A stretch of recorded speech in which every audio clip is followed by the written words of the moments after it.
The rain tapped softly against the office windows as Maya sat surrounded by old cardboard boxes. It was supposed to be a simple task, archiving closed adoption cases from years ago. Most files were routine, completed forms, smiling photographs, happy endings. Then she opened a box marked Closed Cases, 2008. The paper smelled of dust and time. One folder caught her attention, the label handwritten and faded. Child number 47, unknown male, age 6. Maya flipped it open. Inside were a few documents, some blank, and a single worn photograph. A small boy stared back at her, wide brown eyes, messy hair, and a faint scar under his chin. There was something about his expression that pulled at her. It felt familiar. She turned the last page. In the corner, a note scrawled in blue ink read, "Case transferred. No record after 2009. Her brow furrowed. Transferred where? To whom? Every case in this archive had a closure stamp, a home address, a final report. Except this one. The boy's photo seemed to look straight at her, asking the question she didn't yet dare to. What happened to me? The next morning, Maya couldn't stop thinking about the boy's face. She arrived at work early, coffee in one hand and the folder in the other, determined to find answers. She typed every code, case number, and name variation she could think of into the system. Nothing. No transfer, no record, no closure. It was as if child number 47 had disappeared completely. When her supervisor passed by, she held up the file. "Do you know what happened to this case?" she asked. He barely glanced at it. "Old data. Probably a clerical error, Maya." "Forget it, those files are ancient." But she couldn't. Something about that photo wouldn't leave her mind. So she opened the file again, page by page, signature by signature, until she reached the very last sheet. And froze. There, on the bottom corner, was her own name. Signed in black ink. Maya D'Souza, Case Assistant. Dated August 14, 2008. Her stomach dropped.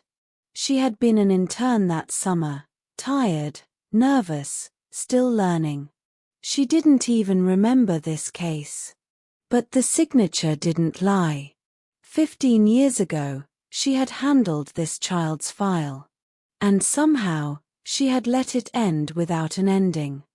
That night, Maya sat at her small kitchen table with the old folder open, the photograph lying beneath the warm glow of the lamp.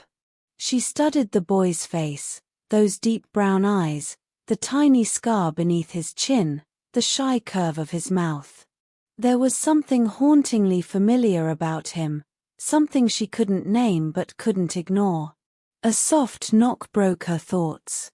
It was Ravi, her closest friend, a schoolteacher who often stopped by after his evening classes. "You're still working?" he asked, stepping inside. "Not really," she murmured, sliding the photo toward him. "Do you recognize this child?" Ravi squinted, tilting the picture closer to the light. His expression changed. "Maya, I know this boy." Her heart skipped. "You do?" He nodded slowly. "He was one of my students years ago, Aiden. Quiet kid. Smart. He used to draw a lot. Then one day, he just disappeared. No goodbye, no record. The school said he was transferred." Maya's breath caught. "Transferred where?" Ravi frowned, thinking. "He was from the St. James Shelter School, same district you used to work in, right?" Maya's fingers tightened around the photo. The connection felt like a door creaking open, one that she had unknowingly closed herself 15 years ago. The next morning, Maya drove to the St. James Shelter School, her heart pounding harder with every passing street. The building looked smaller than she remembered, cracked walls, faded paint, and silence where children's laughter once filled the air. Inside, a middle-aged woman at the reception looked up from her desk. "I'm looking for records on a boy named Aiden," Maya said. "He lived here around 2008. The woman sighed. "We've changed management several times since then. Most old files were moved or lost. The only note I see says transferred to foster care. But there's no address or date." Maya's chest tightened. "Can I see the storeroom? Maybe something was left behind." The woman hesitated, then handed her a key. "End of the hall. Bottom shelf." Dust rose as Maya opened the door. Boxes stacked high, labeled by years. She searched through one marked 2008 to 2009 until she found a small plastic bag labeled Aiden T. Belongings. Inside were a few drawings, a torn book, and a single tiny shoe. She opened the sketchbook last. On the final page, written in crooked, childish letters, were the words, "Miss Maya said she'll come back. I'll wait." Her knees went weak. Her name. Her promise. 15 years ago, she had told that little boy she'd be back next week. And then, she never was. Sleep didn't come that night. Maya sat on her couch, the sketchbook open on her lap, staring at the words written in a child's uneven handwriting. "Miss Maya said she'll come back. I'll wait." Every letter felt like a heartbeat she had abandoned. By morning, she knew what she had to do. She started making calls, adoption agencies, foster networks, shelter archives, anyone who might have handled Aiden's case. Most records were incomplete, lost in system changes or moved to different departments. But finally, one file stood out, a transfer document from 2010. Aiden Thomas, born in 2002. No listed parents. The report mentioned a temporary foster placement that ended abruptly, followed by employment assistance program. She searched his name online, and there it was. A listing for Aiden Thomas, auto mechanic, Riverview City. Her heart pounded as she drove for hours through winding highways and city streets. When she reached the workshop, the air smelled of oil and metal. Through the glass office door, she saw him, tall now, sleeves rolled up, wiping his hands on a rag. The same scar beneath his chin. Maya's hand trembled as she pushed the door open. He looked up briefly, polite but distant, eyes brown and steady, the same eyes from the photograph that had waited 15 years for her return. Maya stood quietly near the doorway, her voice soft but steady. "I knew someone once named Aiden," she began. "He was waiting for a promise that was never kept." The young man looked up from his tools, his expression calm but cautious. "You're from social services, aren't you?" he asked. "They came years ago," said the woman who handled my case. Quit. Maya's throat tightened.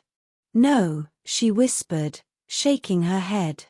"I didn't quit. I just didn't come back." He frowned, confused. "You?"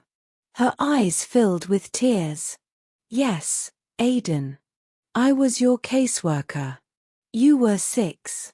I told you I'd visit the next week. And I never did." He looked away, his hands tightening around the wrench. For a long moment, there was only the sound of rain hitting the workshop roof. "Finally," he said quietly, "I waited for a while. Then I stopped." He smiled faintly, not bitter, Not angry, just tired. But I'm okay now. Maya took a step closer. No, you're not, she said gently. No one should have to grow up waiting for someone who never came. Aiden met her eyes at last. There was no blame in them, only something heavier, deeper. The kind of silence that carried both forgiveness and everything that came before it. Weeks passed after that first meeting. Maya visited the workshop often, sometimes to help Aiden with paperwork, sometimes just to talk. Slowly, the distance between them softened.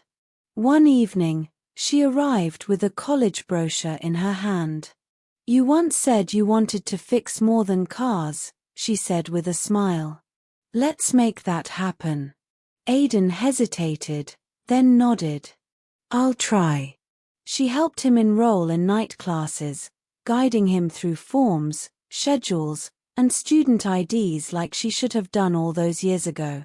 They began meeting every Friday after work, not as caseworker and client, but as two people quietly mending what time had broken.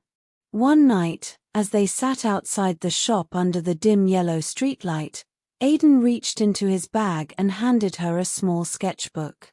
The cover was torn, the pages yellowed. Her breath caught. I thought this was lost. He smiled faintly. I kept it. I used to draw when things got hard. On the last page, written in neat adult handwriting, were 3 simple words. She came back. Tears blurred her vision. Maya closed the book gently and whispered, You did more than forgive me, Aiden. You gave me back the part of myself I lost. Sometimes the children we forget never forget us. They grow up quietly, carrying the promises we left unfinished. And when they forgive us, it's not because they moved on, it's because they learned what love should have been. Thank you for listening. If this story touched your heart, please like, share, and subscribe to AcademiaBees for more emotional English stories.